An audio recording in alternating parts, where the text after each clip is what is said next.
আমরা ইতিপূর্বে দেখেছি চর দখল, বাড়ি দখল। কয়েকদিন আগে আমরা দেখলাম মসজিদের মেম্বার দখল। এটা অত্যন্ত দুঃখজনক এবং ঘৃণিত একটি কাজ।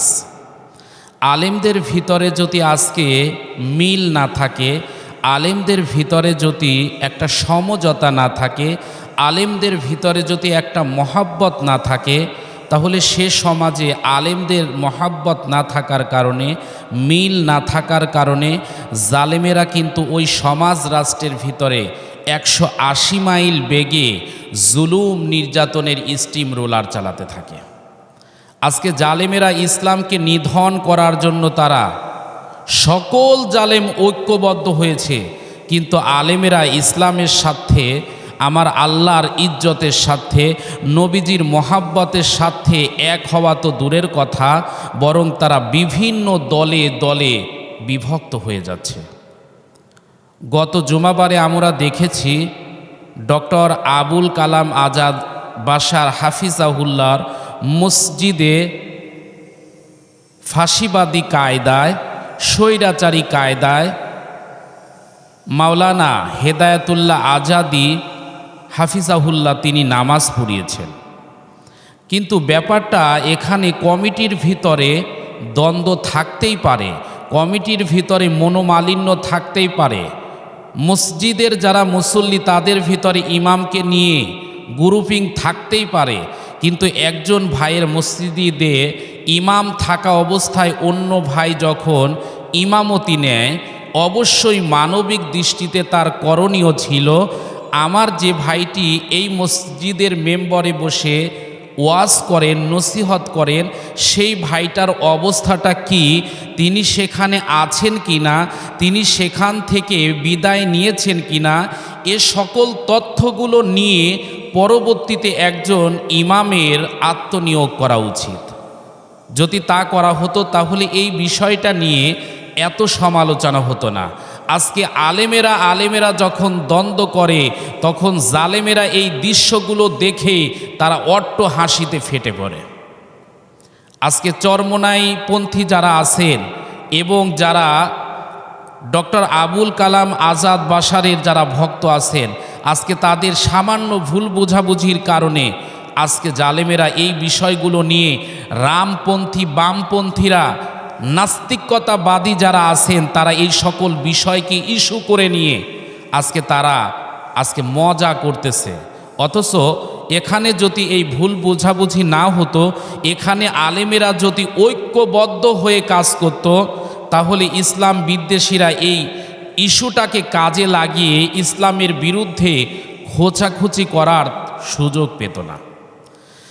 আল্লাহ রাব্বুল আলামিন বলেন, ওয়াতাসিমু বিহাবলিল্লাহি জামিআও ওয়ালা তাফাররাকু। আল্লাহ রাব্বুল আলামিন পবিত্র কোরআনে কারিমা সূরা ইমরান 3 নম্বর সূরা 4 নম্বর পারার 103 নম্বর আয়াতে কারিমা থেকে বলছি, আল্লাহ পাক রব্বুল আলামিন বলেন, বান্দারে তোমরা কোরআনের ভিত্তিতে ঐক্যবদ্ধ হওয়ার পরস্পর বিচ্ছিন্ন হয়ো না। আল্লাহ পাক রব্বুল আলামিন ডাক দিয়ে বলে, বান্দারে তোমরা ঐক্য হও। আর আমার দেশের সমাজ ব্যবস্থার ভিতরে আলেমেরা আজকে বিভিন্ন দলে তারা ভাগ হয়ে যাচ্ছে। আজকে দুঃখজনক হলেও সত্য, আমার দেশে হিন্দু, বৌদ্ধ, খ্রিস্টান 3 ধর্মের মানুষ তাদের নিজের স্বার্থ হাসিলের জন্য বৃহত্তর স্বার্থে হিন্দু, বৌদ্ধ, খ্রিস্টান ঐক্য পরিষদ গঠন করতে পারে, কিন্তু আমার দেশে আলেমেরা নিজেদের স্বার্থ হাসিলের জন্য ইসলামের সুশীতল বাতাসগুলো গোটা পৃথিবীর জমিনে মানব জাতির কাছে পৌঁছাবার জন্য, আমার নবীর ইজ্জত রক্ষার জন্য, কোরআনে কারিমার সম্মান রক্ষার্থে তাদের একত্রিত হওয়া দরকার। কিন্তু তারা ঐক্য না হয়ে বরং বিভিন্ন দলে তারা ভাগ হয়ে যাচ্ছে। আর এটাকে ইস্যু বানিয়ে জালেমেরা আজকে 180 মাইল বেগে তারা আজকে অত্যাচার করতেছে। এই পৃথিবীর জমিনে ছোট্ট ছোট্ট আল্লাহ পাকের সৃষ্টি মাখলুক আছে, তাদের থেকে যদি আমরা শিক্ষা গ্রহণ করতাম তাহলে এই সমাজের ভিতরে এত বিশৃঙ্খলা হতো না। ফাতাবিরু ইয়া উলিল আবসর। আল্লাহ রব্বুল আলামিন বলেন, আমার সৃষ্টি জগতের ভিতর থেকে যারা জ্ঞান সম্পন্ন ব্যক্তি আছে তারা আমার সৃষ্টিকুল থেকে জ্ঞানগুলো আহরণ করে। এই পৃথিবীর জমিনে আলেমরা অবশ্যই দামি, আলেমদের ভিতরে দ্বিধাদ্বন্দ্ব হওয়া উচিত নয়। কওমিয়া যেমন ইসলামের খেদমত করে, ঠিক আলিয়াম নিসাবের যারা আলেম আছে তারাও কিন্তু ইসলামের খেদমত করে। যারা পীর মাশাইখ তারাও খেদমত করে। হয়তোবা সামান্য কিছু মতনৈক্য, কিছু মাসালাগত পার্থক্য থাকতেই পারে। এই মাসালাগত পার্থক্যগুলো যদি আমরা ছোট ছোট পার্থক্য ভুলে গিয়ে সকল মুসলিম ভাইদেরকে, সকল আলেম ভাইদেরকে যদি বুকে টেনে নিতে পারতাম তাহলে আমাদের ভিতরে মতানৈক্য যদি না থাকতো, জালেমেরা আজকে নির্যাতিত আলেমদের বন্দি করে রাখতে পারতো না।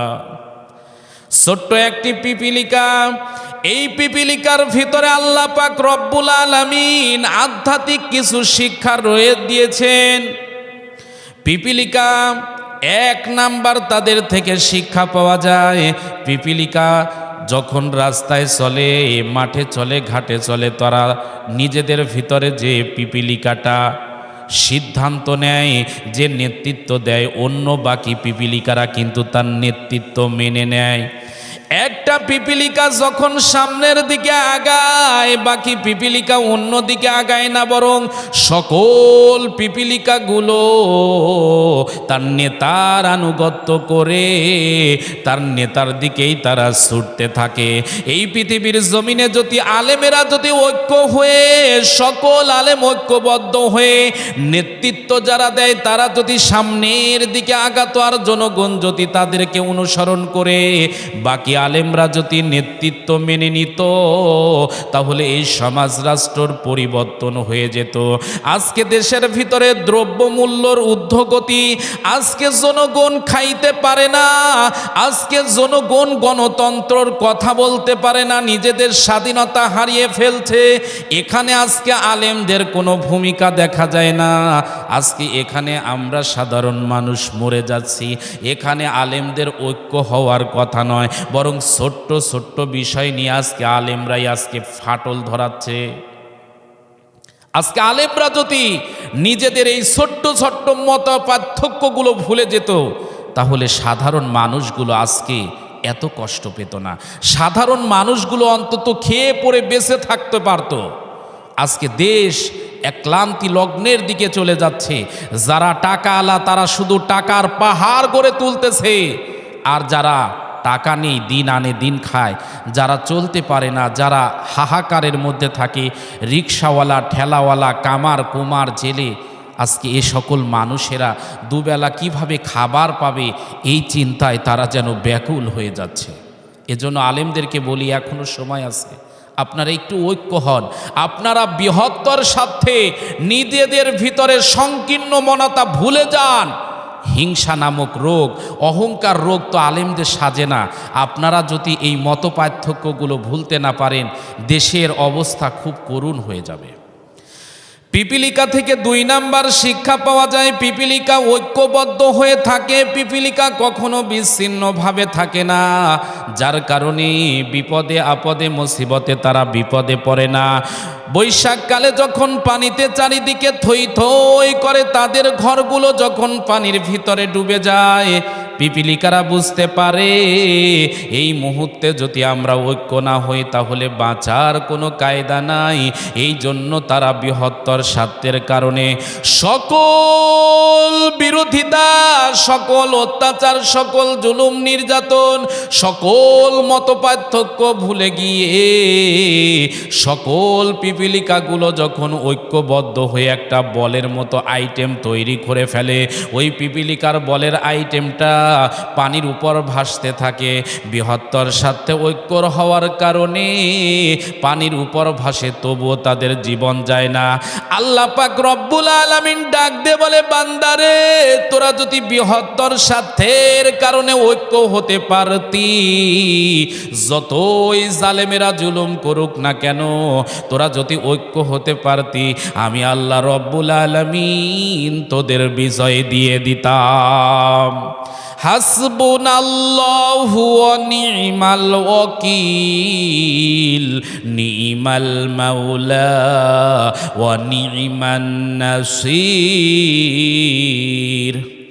এ মুসলমানের সন্তানেরা 3 নাম্বার পিপিলিকা একটা দারুণ জিনিস শেখায়। পিপিলিকা শুধুমাত্র সব সময় মার খায় না, বরং পিপিলিকা কিন্তু প্রতিশোধ নিতে পারে।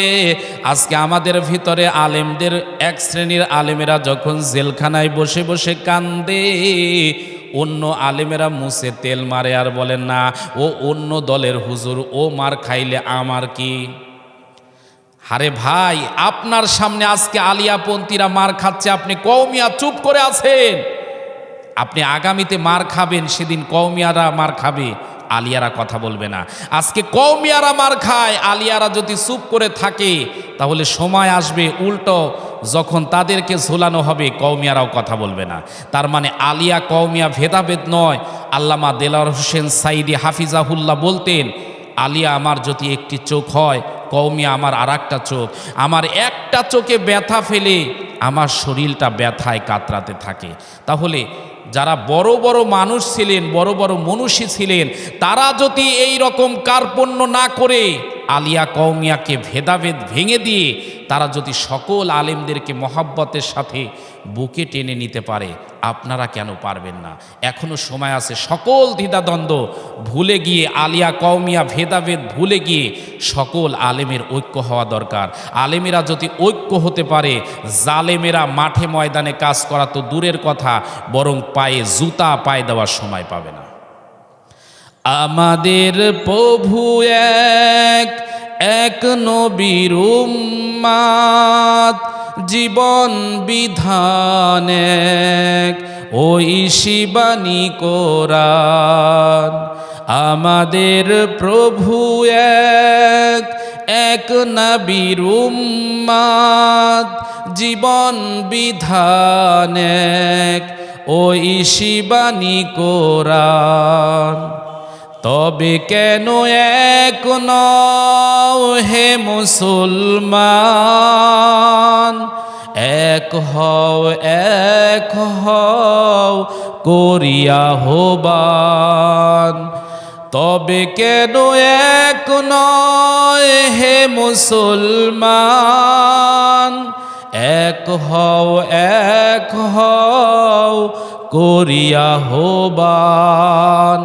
আজকে সকল ঘরানার আলেমেরা যদি ঐক্যবদ্ধ হতে পারত, আজকে মিজানুর রহমান আল আজহারিকে দেশ ছাড়তে হতো না। আজকে সকল ঘরানার আলেমেরা যদি ঐক্যবদ্ধ হতো, আজকে অসংখ্য আলেমদেরকে আমরা দেখেছি ফাঁসির কাস্টে ঝুলিয়ে হত্যা করা হয়েছে, এদের জীবন দেওয়া লাগতো না। আজকে কোরআনের পাখি আল্লামা দেলাওয়ার হোসেন সাইদি হাফিজাহুল্লাহকে কারাগারে থাকতে হতো না। আজকে সকল আলেমরা যদি ঐক্যবদ্ধ হতো, মামুনুল হকের মতো আজকে আলেম জেলখানায় থাকতে হতো না। কাজী ইব্রাহিমের মতো আলেম আজকে জেলখানায় থাকতে হতো না। এখনও যদি আপনারা আলিয়া কওমিয়া ভেদাভেদ ভুলে যেতে না পারেন, আগামীতে এমন পরিবেশ পরিস্থিতি আসতে পারে, কোনো কে লাম্বা টুপি পরেন, কে খাটো টুপি পরেন, কে পাঁচ কলি, কে কোন কলি, এটা দেখা হবে না। বরং জালেমেরা যখন অত্যাচার করবে, দাড়ি টুপি পাগড়ি দেখলেই শুধু মার আর মার হবে। আল্লাহ পাক সবাইকে সকল ভেদাভেদ ভুলে ঐক্যবদ্ধ হওয়ার তৌফিক দান করুন। ওয়া আখিরি দাওয়ানা আনিল হামদুলিল্লাহি রাব্বিল আলামিন। আসসালামু আলাইকুম ওয়া রাহমাতুল্লাহ।